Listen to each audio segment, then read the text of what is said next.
हम गली के गुंडों की तरह की भाषा में चुनाव लड़ रहे हैं, द्वेषता फैला रहे हैं, हिंदू मुस्लिम करने पर आमादा हुए हैं। प्रत्यक्ष इस बात को ध्यान रखे कि मेरा कोटा क्या चाहता है, मेरा मतदाता क्या चाहता है, आम गरीब और कास्ट की क्या चिंता है। बिरला जी चाहते तो धारीवाल जी से 4 गुना विकास करवा सकते थे जिस पद पे वो बैठे हुए हैं। ऐसे में आप मोदी गारंटी को कैसे देंगे?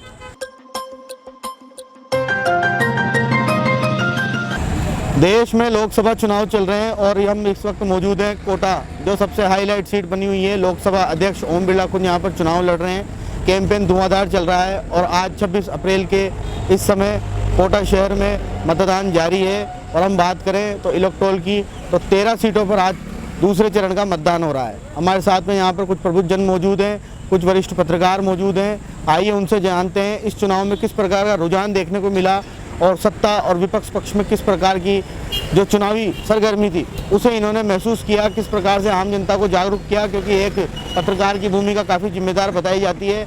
ऐसे में आइए हम इनसे जानते हैं कि किस प्रकार से इस चुनाव के रुझान सामने आए और इसके आने वाले आंकड़े और इसके नतीजों पर किस प्रकार का असर पड़ने वाला है आज के इस मतदान पर। अगर हम बात करें मतदान प्रतिशत की तो सुबह 7 बजे से लेकर शाम 6 बजे तक मतदान होने वाला है, किंतु अभी बज रहे हैं शाम के 4 और अभी तक देखा जाए तो 60% के करीब कोटा शहर के अंदर मतदान हो चुका है।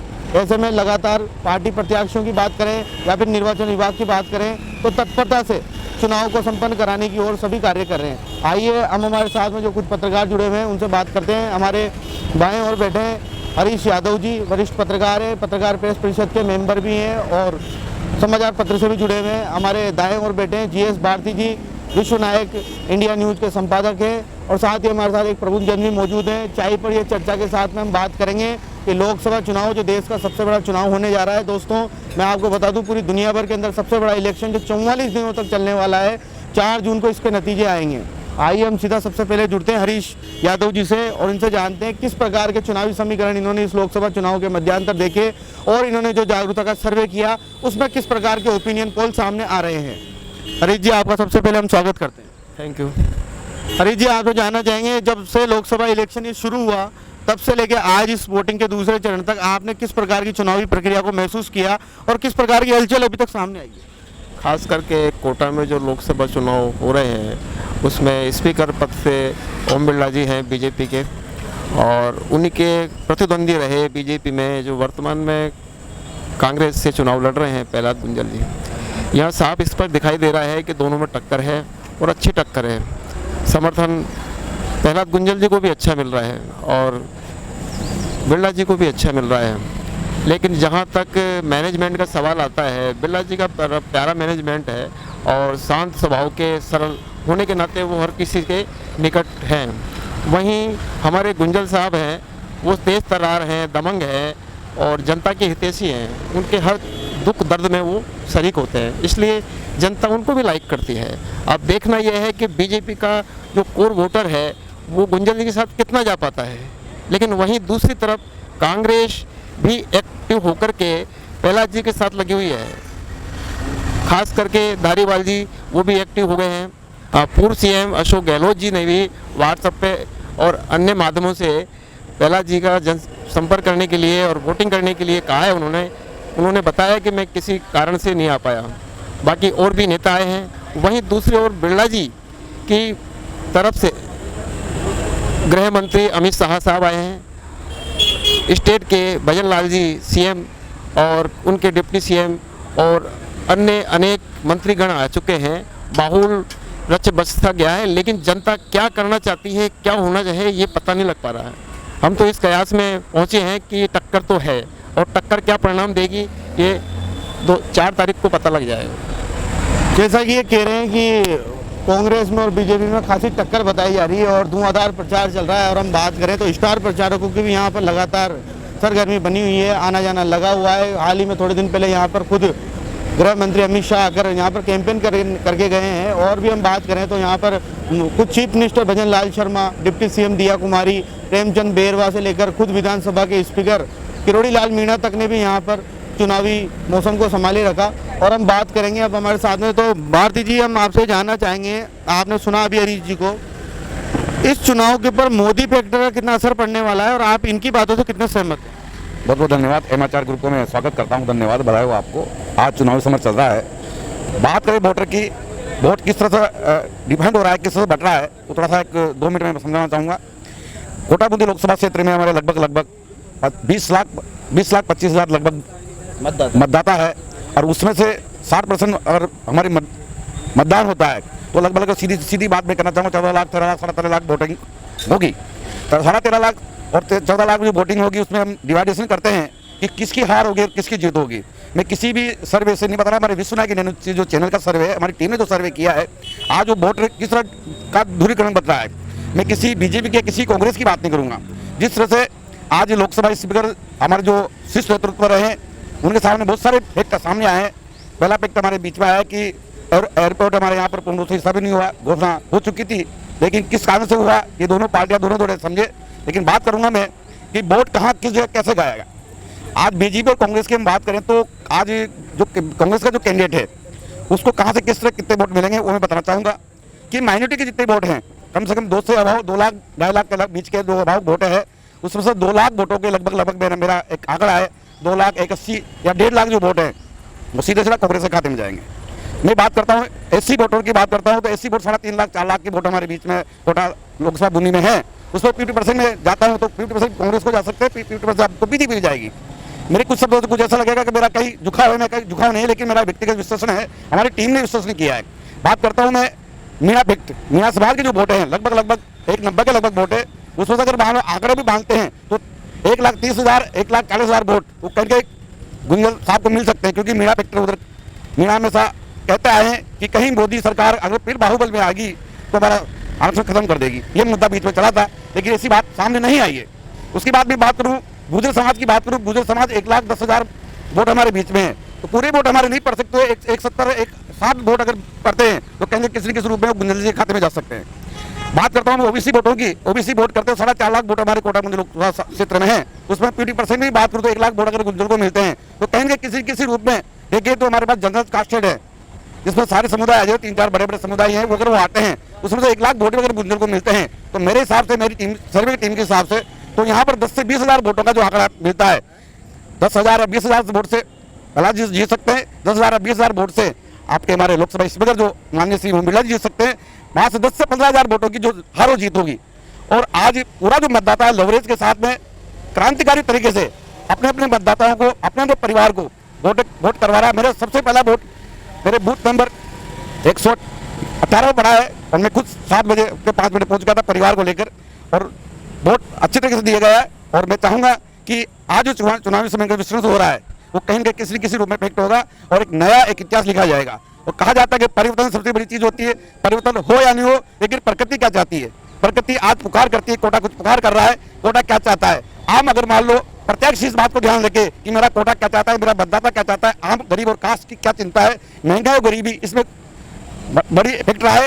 एक फैक्ट जो समुदाय का जो फैक्ट था वो खत्म हुआ है। ये सबसे बड़ी बधाई देना चाहूँगा कि हमारे इन चुनावों में हिंदू मुस्लिम वाला जो कार था वो बिल्कुल खत्म हो चुका है। आपसी भाईचारा अमन चैन के साथ में लोगों ने मतदाताओं ने मत दिया है। और मैं चाहता हूँ एमएचआर ग्रुप को धन्यवाद देना चाहूँगा, आपने मुझे मौका दिया बोलने के लिए। जैसा कि इन्होंने बताया कि कई सारे ऐसे फैक्टर हैं जिनमें जातीय फैक्टर भी सबसे महत्वपूर्ण हो जाता है, क्योंकि यहाँ पर हम बात करें तो राजपूत, ब्राह्मण, SC ST, मीणा, गुजर और खास करके मुस्लिम वोटों की। अभी इस वक्त हम कोटा उत्तर के अंदर मौजूद हैं। यहाँ से कुछ 50 मीटर की दूरी पर ही पूर्व मंत्री शांति कुमार धारीवाल का भी निवास है। अरीज जी, मैं आपसे जानना चाहूँगा, शांति कुमार धारीवाल जी जो पूर्व में यहाँ से मंत्री भी रहे, UDH मिनिस्टर रहे, विधायक भी अभी वर्तमान के हैं, वो ऐसे में जब उन्होंने पहली बार जब चुनाव लड़ा था तब उनके सामने प्रहलाद गुंजल भाजपा से प्रत्याशी से, अब वो बागी होकर कांग्रेस में आ गए हैं। ऐसे में आप क्या मानते हैं, क्या कांग्रेस की विचारधारा के लोग उन्हें एक्सेप्ट कर पा रहे हैं प्रहलाद गुंजल को? हमारे धारीवाल जी जब चुनाव लड़ रहे थे और गुंजल साहब बहुत हाई लेवल पर उनका प्रचार हो रहा था और लग रहा था कि धारीवाल जी हार जाएंगे, गुंजल जी जीत जाएंगे। लेकिन जिस तरह धारीवाल जी ने विकास कार्य करवाए हैं वो जनता के सर चढ़ के बोल रहा था और आज भी बोल रहा है, क्योंकि इतिहास को देखते हुए ऐसा लगता है कि इतना विकास आज से पहले की सरकारों में, मंत्रियों में नहीं करवाया। खास करके उस क्षण में जब PV नरसिम्हा राव सेंट्रल में मिनिस्टर थे, भुवनेश चतुर्वेदी जी उनके मंत्री थे, भैरव सिंह शेखावत जी के शासनकाल में ललित किशोर चतुर्वेदी जी थे। ये वो पुनः मौका है जो आज वर्तमान 2024 में धारीवाल जी और ख़ास करके बिरला जी का है। इतने बड़े वजूद आज है तो विकास के लिए आज भी कोटा तरस रहा है। अगर हमारे बिरला जी चाहते तो धारीवाल जी से 4 गुना विकास करवा सकते थे जिस पद पे वो बैठे हुए हैं। आज पूरे हिंदुस्तान की निगाह है इस प्रत्याशी सीट पर कि स्पीकर साहब लड़ रहे हैं, स्पीकर साहब कौन लड़ रहा है, पूरी सेंट्रल मिनिस्ट्री लगी हुई है कि ये जीते। लेकिन जनता जो चाह रही है वो महंगाई और बेरोजगारी से तो वास्तव में त्रस्त है। लेकिन मोदी फैक्टर का क्या असर पड़ेगा, मोदी की गारंटी का क्या असर पड़ने वाला है? मोदी जी कह रहे हैं लगातार अपनी गारंटी के माध्यम से आम जनता को जागरूक कर रहे हैं कि उन्हीं गारंटियों से आम जनता को जोड़ने का प्रयास कर रहे हैं। और हम गारंटियों की बात करें तो पूर्ववर्ती सरकार अशोक गहलोत की सरकार भी कई सारी गारंटी योजनाएं लेके आई थी, लेकिन जनता ने उन्हें नकार दिया था और सत्ता से उन्हें बाहर कर दिया था। ऐसे में आप मोदी गारंटी को कैसे देखते हैं? ये प्रथम चरण के जो चुनाव हुए हैं उन चुनाव को देखते हुए तो मोदी जी का फैक्ट जो है वो लग नहीं रहा। और अभी हाँ, आज सेकंड जो राउंड में चुनाव हुए हैं वो लगभग ये लगता है कि 60% के अब भी आ सकता है, 60% समथिंग हो जाएगा। ये घटता मतदान किस प्रकार का नुकसान है लोकतंत्र के लिए?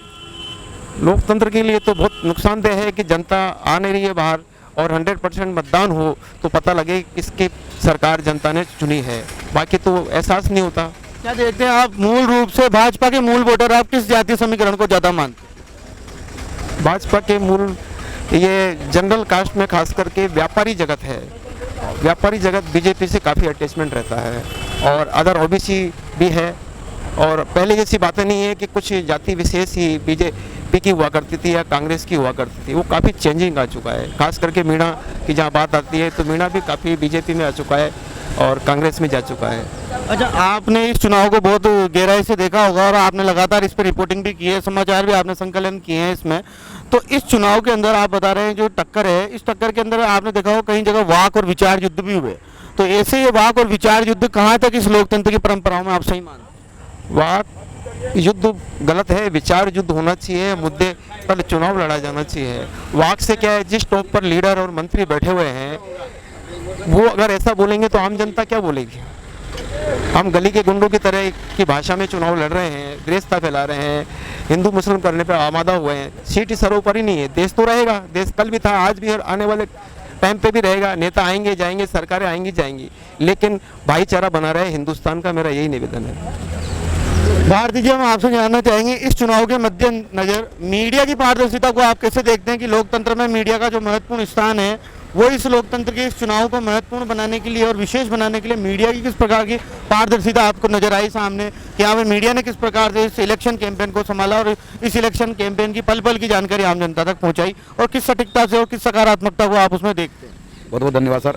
मीडिया की पारदर्शिता बहुत ही बखूबी से निभाई है और हर मीडिया प्रतिनिधित्व ने अपना अपना सर्वे करके अपना आकलन प्रत्यक्ष के इसमें और आम जन के पक्ष में किया है। मीडिया जगत ने एक तरह से एक धड़ा कुछ कहा जाता है कि जिसको कहना नहीं चाहिए, वो कहीं के किसी न किसी व्यक्ति विशेष का चुनाव प्रचार कैंपेन कर रहे हैं। वो कुछ देखने को मिला है क्योंकि हम मीडिया से जुड़े हुए हैं। कुछ ग्रुप हैं, कुछ ग्रुप किसी एक के साथ लगे हैं, कुछ ग्रुप किसी एक के साथ लगे। कुछ मीडिया कर्मी है जो कम से कम जो 30 से 40% मीडिया कर्मी वो स्वतंत्र कर उन्होंने किया, जैसे हम बोल रहे हैं। और हम कहेंगे पत्रकार परिषद से हमने भी हमारा यहाँ से चुनाव सर्वे विश्लेषण किया गया है और उसमें साफ लगा कि दोनों ही प्रत्याशियों की एक तरह से हर तरह से उन्होंने प्रचार प्रसार में अपना जिम्मेदारी निभाई है और बखूबी से उन्होंने अपना प्रभुत्व निभाया है। मैं तो चाहता हूँ कि दोनों ही दलों को समर्थन मिलना चाहिए, लेकिन बीच में कुछ ऐसी बात नजर आई है कि हमारे ओम बिरला जी की बात करना चाहिए कि उन्होंने कुछ निर्दलीय प्रत्याशियों की शरण ली है। निर्दलीय प्रत्याशी की मैं बात करूं कि एक साक्यवाल करके, ओम प्रकाश साक्यवाल करके हैं, जिस व्यक्ति की 50,000 60,000 का विज्ञापन देने की हैसियत नहीं है, वो लगातार 50-60,000 रुपये का विज्ञापन किसी प्रभु का अखबार में दे रहा है और लगभग बड़े से बड़े होर्डिंग लगा रहा है। एक होर्डिंग की कीमत 1 लाख रुपये, यानी कि देखा जाए कि जिस एक निर्दलीय प्रत्याशी के बाद 60-70 लाख रुपये आए कहाँ से? पहले बात तो कहीं के किसी न किसी धड़े ने किसी न किसी प्रत्याशी ने उसको पैसा दिया है या चुनाव